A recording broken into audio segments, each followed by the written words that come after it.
Salam sejahtera untuk kita sekalian, Sobat Pengikut Kristus 2905. Pada kesempatan kali ini, akan melanjutkan pembahasan tentang 20 kisah Alkitab terbesar untuk part yang ketiga.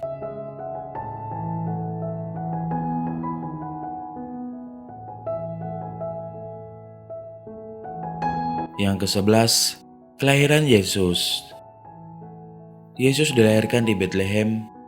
Orang tua Yesus adalah Yusuf dan Bunda Maria. Tetapi Yesus bukanlah anak biologis Yusuf dan Bunda Maria, sebab Yesus lahir bukan karena hubungan Yusuf dengan Bunda Maria, melainkan dari Roh Kudus. Yesus lahir di Bethlehem ketika orang tuanya sedang pulang kampung ke Bethlehem untuk mendaftarkan diri dalam sensus yang diadakan pemerintah Romawi. Kelahiran Yesus di bumi telah dinubuatkan secara berulang-ulang di Alkitab.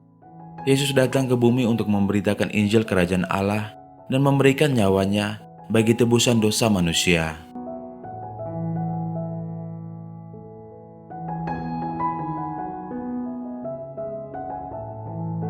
Yang ke-12, kematian Yesus.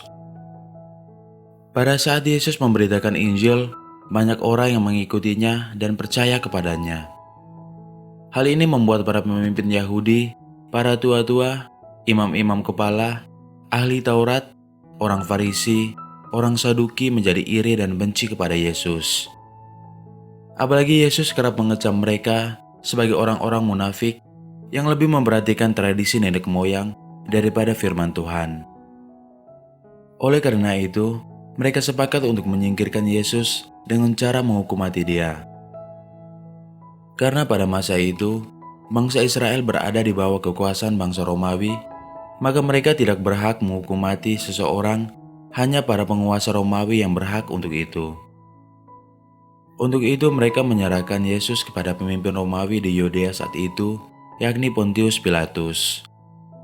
Akhirnya Pontius Pilatus pun menyerahkan Yesus untuk disalibkan. Penyaliban dan kematian Yesus dicatat oleh para sejarawan terkemuka pada masa Yesus, seperti Flavius Josephus, sejarawan Yahudi, dan Tacitus, sejarawan Romawi.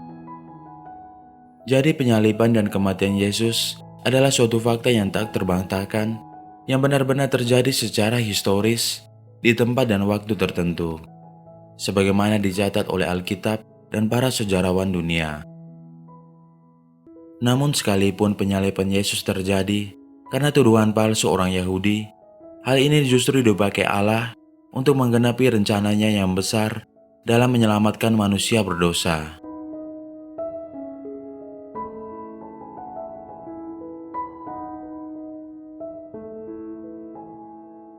Yang ke-13, kebangkitan Yesus. Setelah Yesus disalibkan dan mati di kayu salib, maka ia dikuburkan di kuburan yang baru milik seorang kaya, yakni Yusuf Arimatea. Yusuf Arimatea adalah salah satu anggota Mahkamah Agama Yahudi dan juga murid Yesus.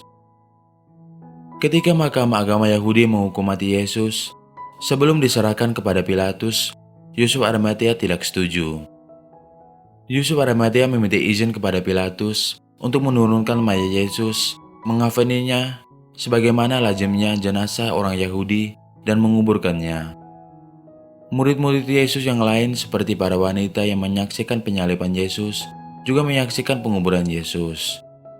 Tetapi pada hari yang ketiga, pada hari Minggu pagi, ketika para wanita tersebut mendatangi kubur Yesus, kubur telah kosong dan Yesus telah bangkit.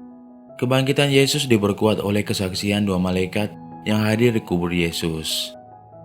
Dan yang terpenting, bukti yang paling kuat dari kebangkitan Yesus adalah Yesus menampakkan diri secara berulang-ulang kepada murid-muridnya selama 40 hari untuk menunjukkan bahwa ia telah hidup.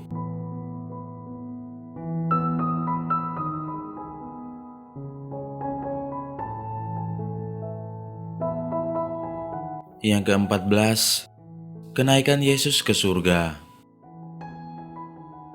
Setelah menampakkan diri selama 40 hari kepada murid-muridnya, maka Yesus naik ke surga meninggalkan murid-muridnya.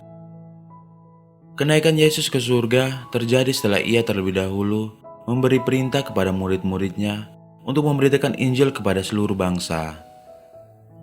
Tuhan Yesus naik ke surga dari atas Bukit Zaitun di pinggiran kota Yerusalem. Saat Yesus naik ke surga, ia disaksikan oleh murid-muridnya. Setelah naik ke surga, Alkitab menggambarkan bahwa Yesus duduk di sebelah kanan Allah Bapa.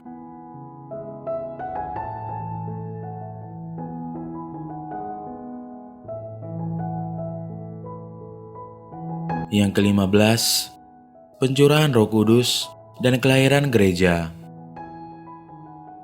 Sebelum Tuhan Yesus naik ke surga, ia memerintahkan agar murid-muridnya tidak meninggalkan kota Yerusalem sebelum mereka diperlengkapi dengan kekuasaan dari tempat tinggi, yaitu dipenuhi dengan kuasa Roh Kudus seperti yang dijanjikan oleh Allah Bapa.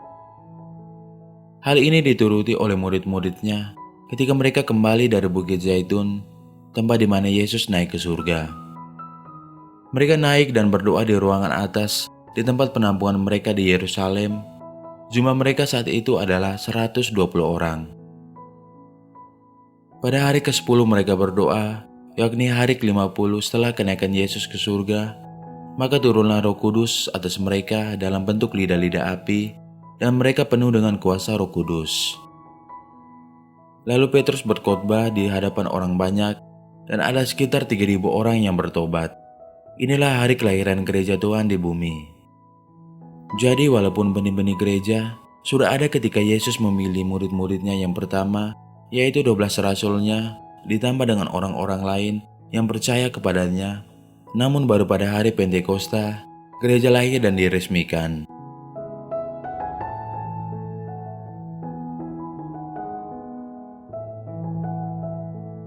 Sekian pembahasan di part ketiga ini. Semoga bermanfaat untuk kita sekalian. Terima kasih.